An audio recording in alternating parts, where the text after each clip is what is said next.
Bienvenidos hermanos y amigos a la continuación de nuestra serie de estudios sobre la primera carta del apóstol Pablo a los tesalonicenses, elaborados por Franklin Álvarez y Ernesto Ramírez, ancianos de la Iglesia Templo Bíblico Central de Puerto Plata.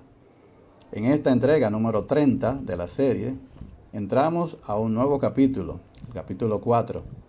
Y en este capítulo 4, juntamente con casi todo el capítulo 5, que constituyen la parte exhortativa de esta carta, veremos al apóstol, al igual como lo hacen otras de sus cartas, proporcionar a sus nuevos creyentes tesalonicenses toda una serie de recomendaciones y exhortaciones prácticas necesarias para vivir una santidad real en medio de una sociedad impía y depravada como la que les rodeaba.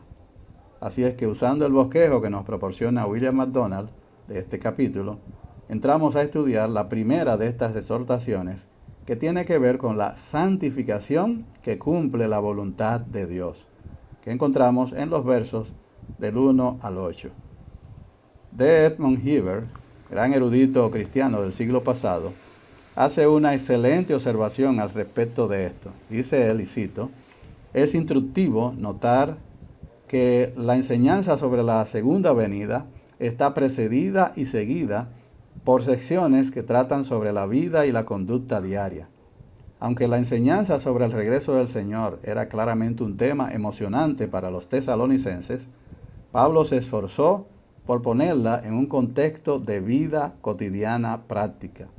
La enseñanza del cristiano para el futuro debe tener una influencia santificadora sobre el presente, nos dice este hermano Heber. Contrario a lo que dicen y piensen muchos, el estar esperando la venida del Señor como algo inminente no es incompatible con el cumplimiento de los asuntos concernientes con el aquí y ahora. Así es que entramos a analizar la primera de estas exhortaciones. Dice en el verso 1 el apóstol: por lo demás, hermanos, os rogamos y exhortamos en el Señor Jesús, que de la manera que aprendisteis de nosotros, cómo os conviene conduciros y agradar a Dios, así abundéis más y más. Por lo demás, expresión compuesta por el adverbio griego on, que significa por lo tanto, para, en consecuencia, introduce este adverbio un resultado lógico de lo que se ha establecido previamente, y el término griego loupon, un neutro que significa así que, finalmente. Pablo acostumbraba usar loupon con frecuencia en la parte final de sus epístolas, presentando exhortaciones prácticas, pero no necesariamente implicando que la carta había llegado o estaba llegando a su fin. En otras palabras, la fórmula loupon, finalmente, la usa a menudo para anexar de una manera un tanto imprecisa, incluso en medio de una epístola, un nuevo tema diferente al que ha estado tratando o discutiendo. Pablo acababa de orar para que fuesen afirmados los corazones de sus hermanos tesalonicenses y fueren irreprensibles en santidad delante de Dios en la venida del Señor Jesús, y por lo tanto ahora los exhorta al mismo fin, porque sabía que el camino hacia la santidad se alcanza solo a lo largo del camino de la obediencia a la voluntad revelada de Dios, o lo que es lo mismo, la obediencia a su palabra. Decía Charles Simeon, y cito: nuestro Señor, cuando estaba a punto de abandonar el mundo, ordenó a sus apóstoles que fueran e hicieran discípulos a todas las naciones, enseñándoles al mismo tiempo a observar y a hacer todas las cosas que os he ordenado. Mateo 28, 18 al 20. Por lo tanto, en sus ministerios, principio y práctica iban de la mano. Pero muchos están dispuestos a separar lo que Él ha unido. Algunos hacen del Evangelio poco más que un sistema de deberes morales, mientras que otros omiten el deber por completo y se dedican por completo a establecer sus propios puntos de vista particulares sobre sus doctrinas. Ambas partes creemos que están equivocadas. Una superestructura no es nada sin una base. Tampoco es una base algo sin una superestructura. Cada una, de hecho, tiene su lugar apropiado, pero ambas son igualmente importantes, porque por un lado la superestructura caerá sin una base, y por el otro lado es solo por el bien de la superestructura que se establecen los cimientos. San Pablo, como un sabio maestro de obra, según 1 Corintios 3:10, tuvo cuidado en todo momento de poner su fundamento profundo y fuerte. Pero al hacer esto, también tuvo cuidado de levantar sobre él un bello edificio, de tal manera que Dios mismo se deleitara en habitarlo, decía este hermano. Y continúa el apóstol: os rogamos y exhortamos. La combinación de estos dos verbos expresa el sentido del escritor sobre la importancia primordial de mantener el carácter cristiano. Los dos verbos se imponen entre sí y añaden énfasis a la solicitud que se está realizando. Habiendo orado por su establecimiento en santidad, Pablo ahora los exhorta y les instruye para lograr este fin. La oración para que sean irreprensibles en santidad al regreso del Señor no puede realizarse sin la cooperación de aquellos por quienes se hace la oración. Por lo tanto, Pablo insta a sus amados conversos a sobresalir en su lucha tras un caminar santo. Rogamos, dice él, del griego erotao, que significa solicitar, pedir, rogar. Erotao proporciona la expresión más delicada y tierna para la petición del que pide y aquel a quien se le pide, para que estén ambos en un mismo nivel, como es el caso del Señor Jesús, que le pide al Padre, y aunque nunca se usa cuando los hombres le piden a Dios, ya que no están en el mismo nivel que el Hijo con su Padre. En el contexto de nuestro pasaje, Pablo está hablando a los creyentes en Tesalónica como un compañero creyente más, y no como alguien que se cree más santo que todos los santos, como solemos decir. Pablo les pide que se esfuercen seriamente por un caminar santo, digno e irreprensible. Tenga en cuenta que tanto erotao, rogamos, como paracaleo, exhortamos, están en tiempo presente, lo que indica que están destinados a transmitir una acción continua. Continuamente les solicitamos y continuamente les exhortamos. Exhortamos, del griego paracaleo, en español exhortar, del latín exhortari, de ex hacia afuera, y hortari, incitar, estimular, significa instar o persuadir a alguien con seriedad, aconsejar fuertemente, para dar advertencias o consejos, para hacer llamamientos urgentes. Rogamos y exhortamos, dice el apóstol, en el Señor Jesús, es decir, en su nombre y por su autoridad. El punto que Pablo quiere dejar claro es que esta es la voluntad de Dios y no solo su punto de vista. Vine comenta que en el original el orden es: le suplicamos y exhortamos en el Señor Jesús. Así el nombre del Señor se asocia directamente solo con la palabra exhortar. Pablo ruega por su propia cuenta como alguien que los amaba, pero exhorta en el nombre de su Señor y también el de ellos, en un sentido de que Cristo está completamente involucrado en la situación o acción en cuestión. Lo que el apóstol puso sobre la conciencia de los santos no se originó por él mismo, sino por el Señor, a cuya autoridad, por lo tanto, él apela. Una buena ilustración la vemos en Mateo 8:9, que nos dice el centurión que hablaba con el Señor Jesús: porque yo soy hombre bajo autoridad, y tengo bajo mis órdenes soldados, y digo a este ve, y va, y al otro ven, y viene, y a mi siervo, haz esto y lo hace.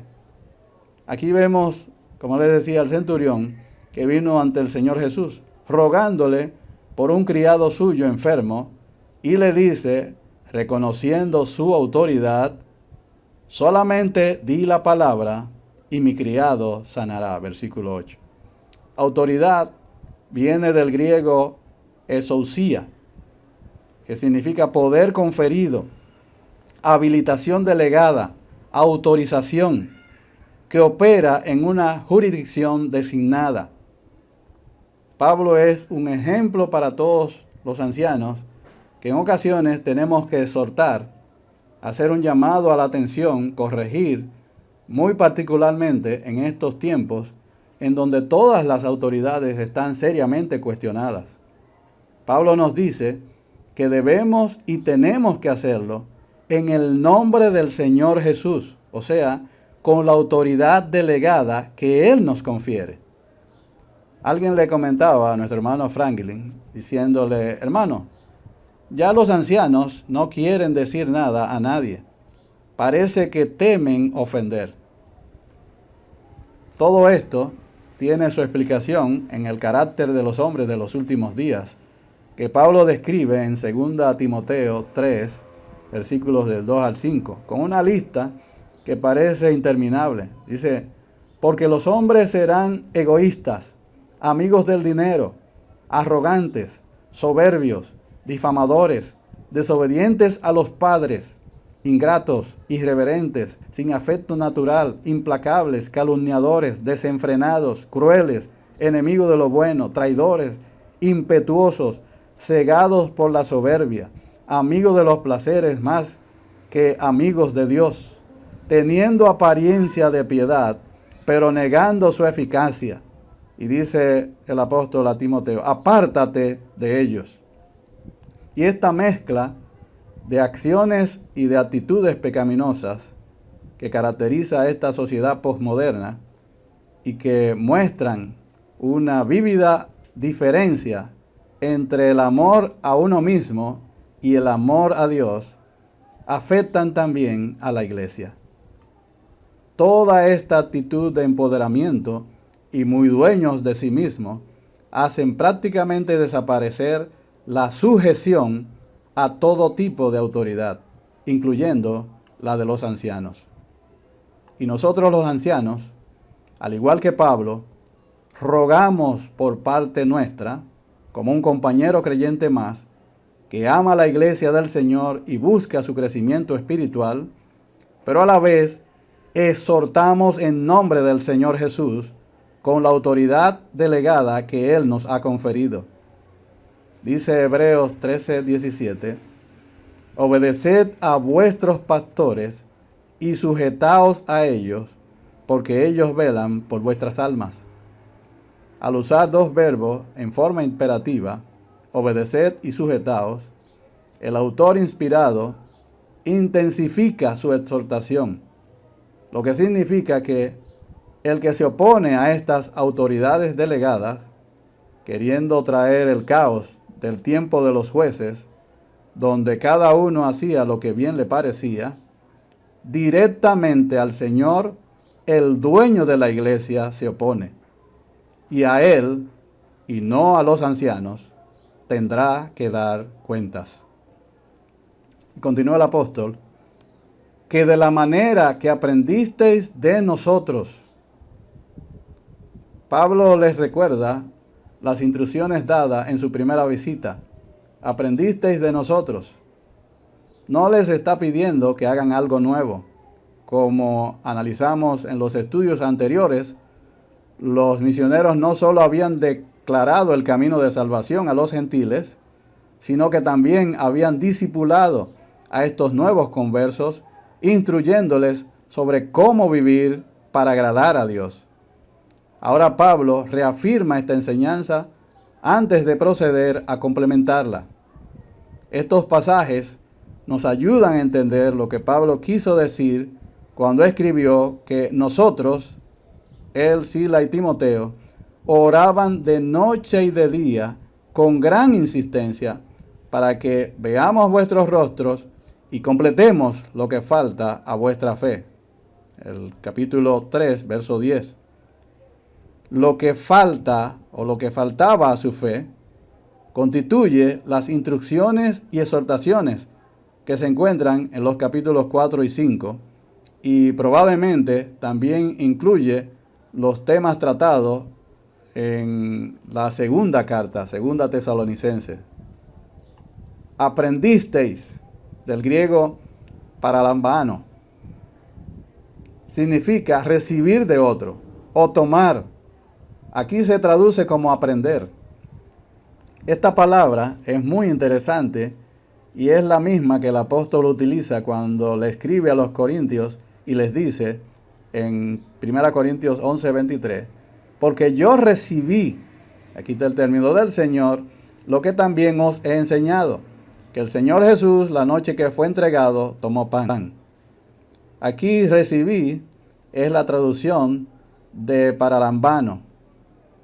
En resumen, paralambano transmite la idea de que los tesalonicenses habían recibido la palabra del mensaje de Dios en su mente y la habían aprendido. Aprender es fijar algo en la memoria, para lo cual se necesita poner la debida atención. El tiempo aoristo, también en que está este verbo, se remonta a la época en que los tesalonicenses escucharon a los misioneros proclamar el evangelio y registra también su respuesta activa a ese mensaje. Es decir, se apoderaron del mensaje divino, los recibieron al lado y se lo llevaron para sí mismos. Y reflexionemos, hermanos, sobre esta actitud de los tesalonicenses y preguntémonos, ¿puedo compararla con la mía cuando me enfrento al mensaje de la palabra de Dios? ¿Es la misma actitud nuestra? Vayan pensando. ¿Qué aprendieron de sus instrucciones los tesalonicenses? Dice el apóstol, ¿cómo os conviene conduciros y agradar a Dios? Los misioneros habían echado la base doctrinal y luego les enseñaban las obligaciones morales de esa doctrina. Esta era la práctica de Pablo y constituye un precedente para nosotros. Primero la doctrina, luego el deber, el precepto y luego la práctica. La doctrina debe conducir a una práctica piadosa, pero una práctica piadosa que esté de acuerdo con la palabra de Dios en cuanto a su carácter y a sus medios. Aprender a vivir y agradar a Dios es una cuestión de instrucción bíblica. No es natural ni innato, o sea, no surge solo, no viene solo. Sin la palabra, simplemente no hay forma de que ninguno de nosotros pueda caminar como debiéramos para así agradar al Señor. Pablo les dice a los colosenses en Colosenses 2:6, por tanto, de la manera que habéis recibido al Señor Jesucristo, andad en Él. Una y otra vez en el Antiguo Testamento leemos que el pueblo de Dios debe caminar en sus caminos y en sus estatutos y leyes, es decir, de acuerdo con su palabra. Dice en Levíticos 26:3 y 4, si anduviereis en mis decretos y guardareis mis mandamientos y los pusiereis por obra, yo daré vuestra lluvia en su tiempo, y la tierra rendirá sus productos, y el árbol del campo dará su fruto. En Deuteronomio 5:33, andad en todo el camino que Jehová vuestro Dios os ha mandado, para que viváis y os vaya bien, y tengáis largos días en la tierra que habéis de poseer. Y vemos a Josué hablándoles a los rubenitas y a los gaditas y a la media tribu de Manasés en Josué 22:5 de la siguiente manera: solamente que con diligencia cuidéis de cumplir el mandamiento y la ley que Moisés, siervo de Jehová, os ordenó, que améis a Jehová vuestro Dios y andéis en todos sus caminos, que guardéis sus mandamientos y le sigáis a él y le sirváis de todo vuestro corazón y de toda vuestra alma. Esa es la norma que vemos vez tras vez en las Escrituras. Primero la doctrina y luego el deber. En un tiempo donde todo el mundo proclama que todo lo que tiene que hacerse es simplemente creer y tener fe de que todo se resolverá, y hasta actores, deportistas y cantantes famosos se unen y componen y cantan canciones muy emotivas, pero sin ningún cambio demostrable en su estilo de vida, Desmond Hibbert nos recuerda que, y cito, la vida cristiana no es una opción deseable, sino una obligación imperiosa. Esa obligación vinculante, es decir, que tiene que ser observada por todo creyente, es cómo debes caminar y agradar a Dios.